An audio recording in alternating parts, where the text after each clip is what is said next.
Hello, and welcome back to another fun little, very informal episode where I talk about some of the games I've picked up in the past month or two.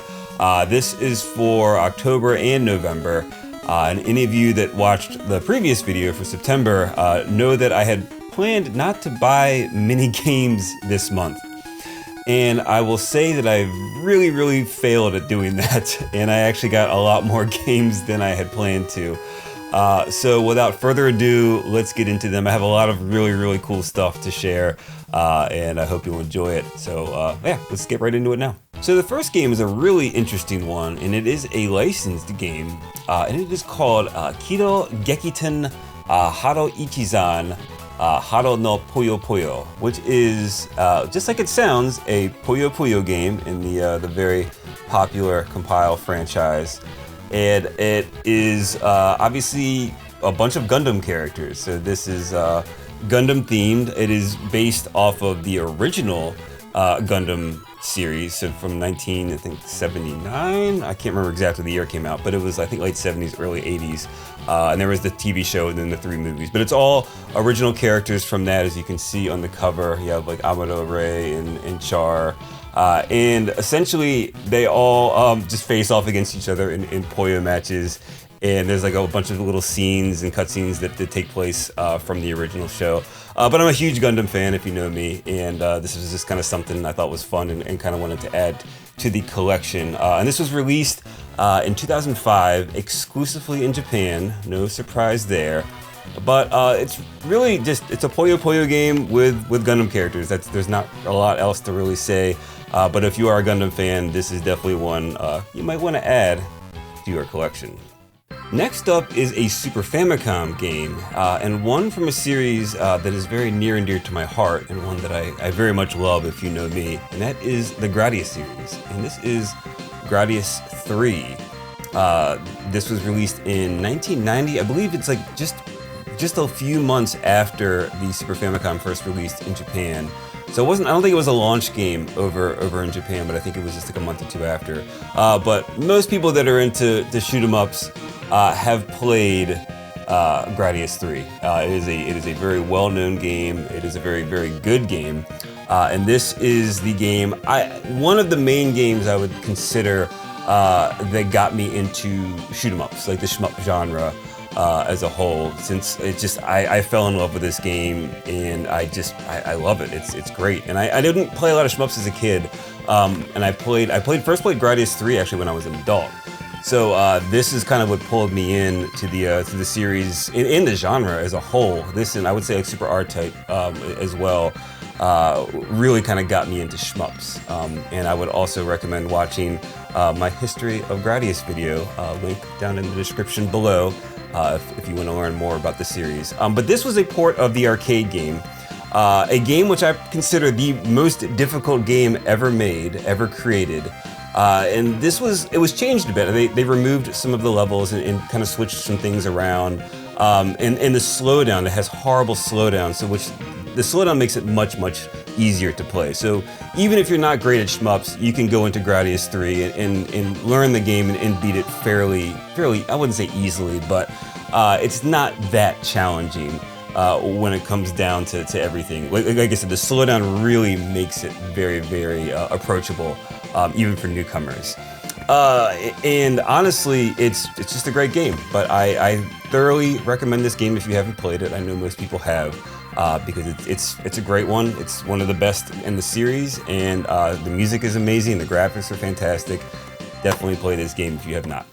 Next up, we have a DS game, and it is probably one of my favorite, if not my favorite DS game out there, and that is Ghost Trick Phantom Detective. I think it's just called Ghost Trick in Japan, but this is the Japanese version. The American version is way too expensive these days for me to pick up, so this is far more affordable for me to add to my collection.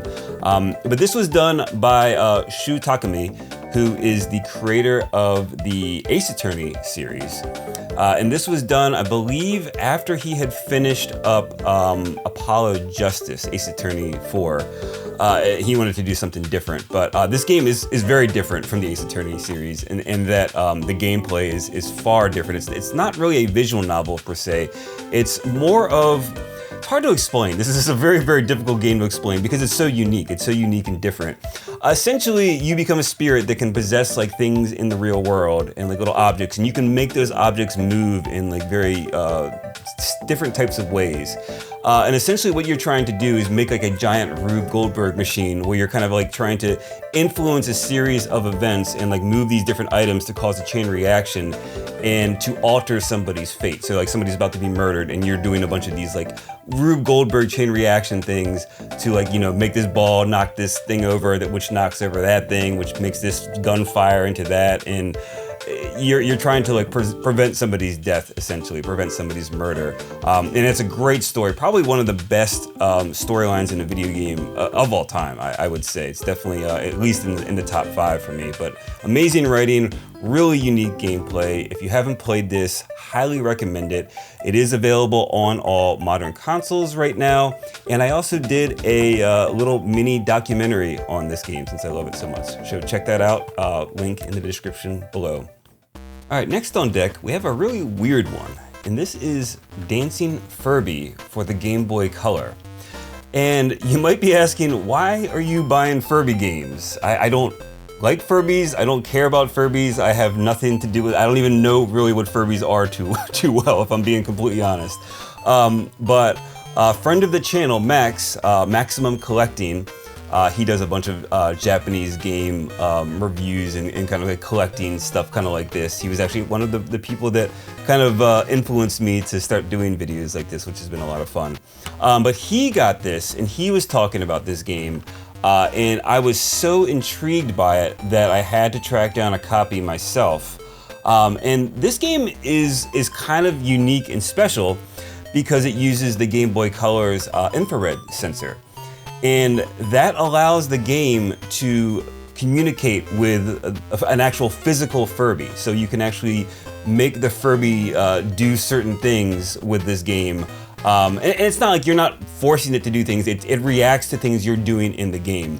But it'll do things like fart or yawn or dance, depending on like how well you do at the game itself. And this is a very, very generic rhythm game when it comes down to it in terms of gameplay. But it's such a unique idea that they would use the Game Boy Color's infrared sensor to actually communicate with a real world toy. And another strange thing is this never actually came out in the West. This is a Japanese exclusive, and the Furbies were huge over here. So it's very surprising that this never released over in the West. Hi, Zod. I have my other co-host. So yeah, I just thought it was a really, really interesting game. I don't have a Furby to try it out on, and I plan to get one, but for now, I just thought this was a very cool kind of game to own and just kind of like an oddball type of thing that I wanted to check out. So thank you, Max, for the suggestion, and check out his channel. I will have a link to it in the description below. All right, next we have a Famicom game, and this is one I've wanted to pick up for a while, not because it's a very good game by any means, just because I thought it was very, very cool. It's a very interesting package, and that is Akira, based on the 1988 film. This game released in 1988 as well, and it is not so much of a like action game. You'd think that you'd be on, you know, Kaneda's bike and, you know, doing stuff like that. That's would be the focus. But this is more of a visual novel where you're just kind of making your way through the story and making different choices based on the events that happen like in the film. So it's not really anything to write home about. There is, I believe, an English fan translation of this game, so you can check it out if you want to on like an emulator or something. But it's just, I think it's a cool game, and it's like, it comes in a nice little clamshell case. You can see right here where you get the Taito cartridge and the manual. And it's just a nice little package, and it's not, I wouldn't say it's cheap, but it's certainly just kind of something cool to have for the collection. So that's pretty much it, honestly. Alright, sticking with Famicom, we have another game from a series that is very close to my heart, and that is the Goemon series. And this is Ganbare Goemon Gaiden, Kieta Ogan Kiseru, which pretty much translates roughly to The Vanished Golden Pipe. And this was released in 1990 by Konami, exclusively in Japan, obviously, as most of the early Goemon games were. And a big reason I bought this was A, because I love the series, but B, because look at this artwork. This art is so awesome, such cool box art that I really, really, really wanted to get this. And I don't know if you can see it, but the little gold specks here, the little gold squares are like metallic gold, so they kind of shimmer in here. And this is actually a huge box, closer to the size of like a normal like Western NES game for the Famicom. So I thought that was kind of interesting too, that they would put it in such a large box, I guess probably to stand out. But those that aren't familiar with the Goemon Gaiden series, there's actually, I believe, 2 games, there might be more, but I know there's 2 on the Famicom. They're more like RPGs, so they're closer to like Dragon Quest, where you'll walk around and you'll get into random encounters and it'll put you in a first-person view, or you'll pick to choose like attacks or use items, and it's all turn-based battle. So very different from the platforming heavy, almost like beat-em-up-ish kind of style of the original mainline games, but still very cool. And this does have, I believe, an English translation, so I don't know if it's complete or not, but I know that it has been translated, at least some of it, so it is very playable in English if you ever want to check it out. But just really cool artwork and really cool box art. I just definitely had to have this one, so pretty sweet. Alright, let's get portable now. We have a very weird game, one that I never expected to really want to pick up or even really want to play, and that is Motocross Maniacs on the Game Boy. And this is Konami's very first Game Boy game, surprisingly. A lot of people think it's Castlevania Adventure, but this was their first game for the handheld back in 1989. And I think Castlevania came out a month after this, which is kind of interesting. But I heard about this from Mr. Matthews' channel, who, as you guys probably know, is one of my favorite, if not my favorite, YouTube channel out there. And he has a series called The Good, The Bad, The Game Boy, where he walks through 3 different Game Boy titles and talks about what he likes and what he doesn't like about each of them, and kind of gives a little mini review. They're really well produced, very well written, but this was in one of the episodes, and I thought it looked so cool that I had to check it out. I had to pick it up, and I was able to track down a copy of this to play. And if I had to describe it like anything, it is very much like Excitebike with almost a emphasis on platforming. And honestly, probably the best way I could compare it to something else is Trials HD. If you've played Trials HD, this is essentially a very basic retro version of the Trials series. And I would assume Trials took a lot of nods from this game. But essentially, you're kind of like driving through different courses, and it plays like Excitebike in the way that you kind of like have to like balance your motorcycle and do flips and things like that. But it's a really cool game. It is one of the best on the Game Boy, and one that I would have never expected that I would have liked so much. So absolutely worth checking this out. Absolutely worth checking out Mr. Matthews' video on it. There is going to be a link in the description below, so check for that. And yeah, thank you, Mr. Matthews, for showing me this game and getting me turned on to a game that I just would have never tried otherwise. So very cool game.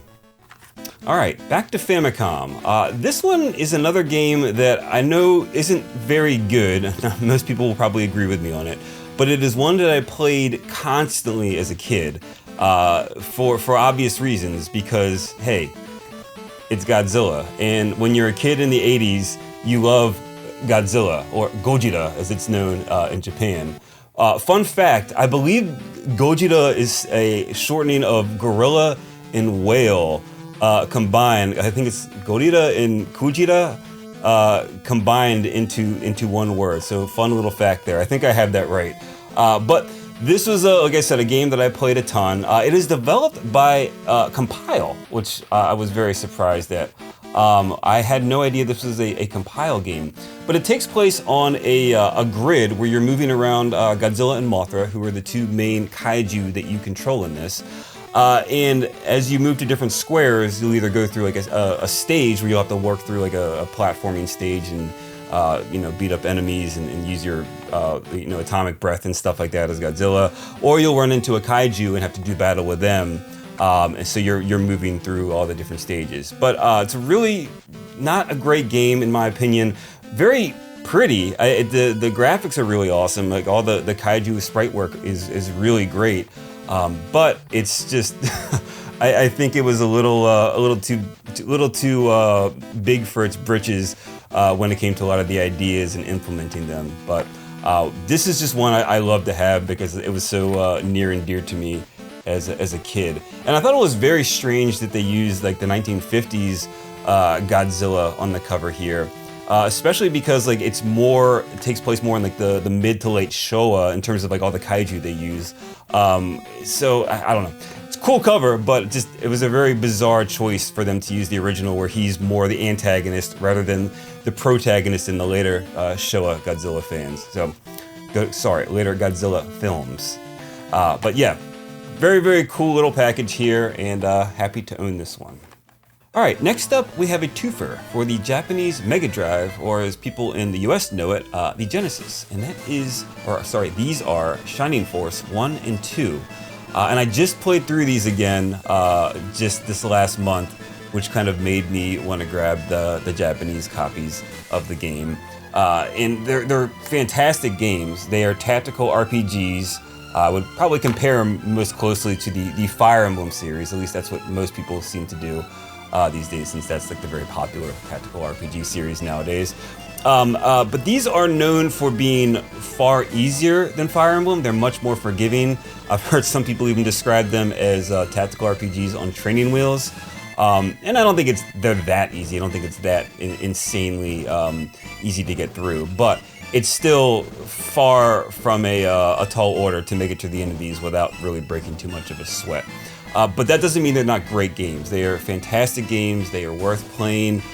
They are on, I believe, the Nintendo Switch Online Genesis app, which I think you get with the expansion pack. But you can play them. They're very accessible still these days, and just highly, highly recommend it. And I think Shining Force, I prefer the characters over the Fire Emblem series. I'm a big Fire Emblem fan, but I think that the characters and the designs in Shining Force are far, far better than in Fire Emblem, because you get a lot of like cool like anthropomorphic like characters and animal characters and dragons and stuff. It's very, very cool. But if you haven't played these games and you like tactical RPGs, you need to play these games because they are excellent and highly worth checking out. They are just awesome tactical RPGs. Check them out. Alright, here's a weird one. This is for the Famicom Disk System, and this is a sports game. Oh no, he's talking about more sports games. This is ice hockey for the Famicom Disk System.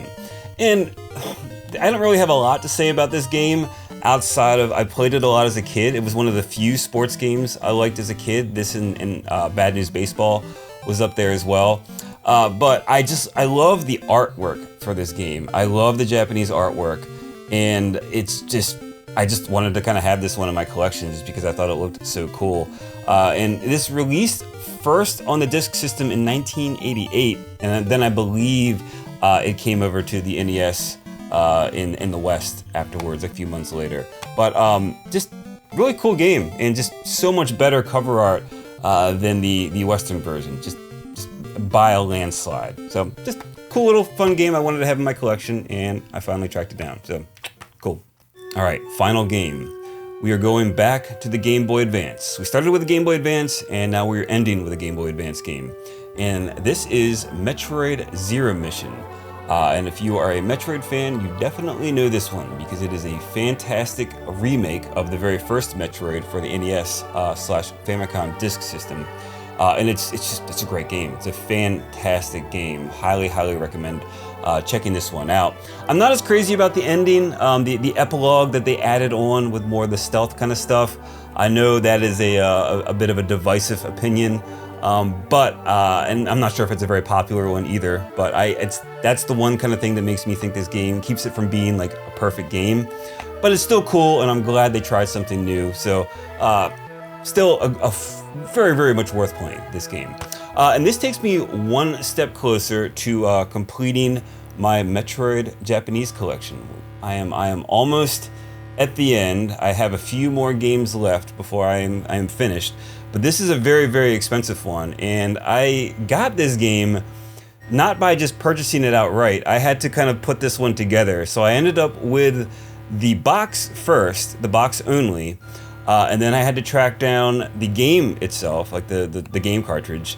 And after that, I had to find the manual. So all three of these pieces came from different places, and I finally pieced it all together and saved some money, because anyone that knows about this game knows that the Japanese version is very, very expensive. It is not a cheap game, and it is pretty rare over in Japan. This and Fusion both are pretty pricey over there. So I was able to cut the cost nearly in half from what I expected to pay by kind of piecemealing everything together into one full, complete package finally.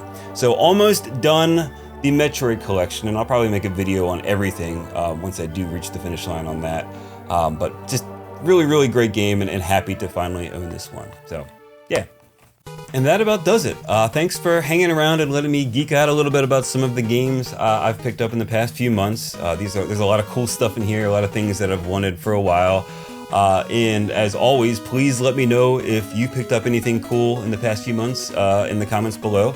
I would love to hear from you. I love to talk about this stuff, so obviously, please let me know. Sorry for giving you the cliche YouTube video ending spiel, but you know, sometimes you gotta do it. So thanks again, guys, for hanging around, and I'll catch you next time. Bye.